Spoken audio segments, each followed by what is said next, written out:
The actual process, the surgical procedure of donating bone marrow, involves the donor being laid face down, and again, they will be asleep, so they won't remember any of this. And the bone marrow transplant physician or surgeon taking a tiny needle and making a tiny slit that's about 1/4 of an inch in the hip bone through the back, and place a tiny hollow needle there that will draw out some of the liquid bone marrow.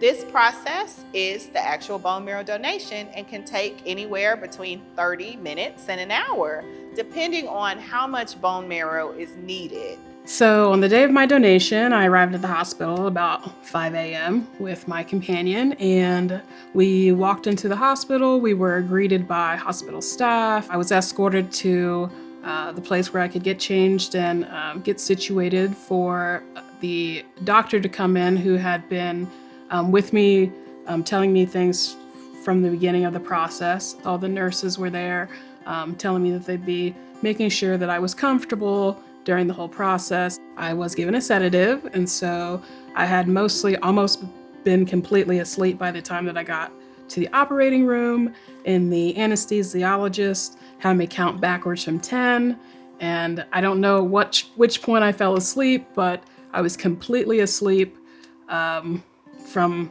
during the process. Everything went really fast and well, and that was great.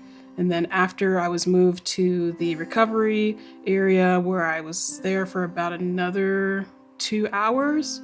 And then after that, I was able to go home.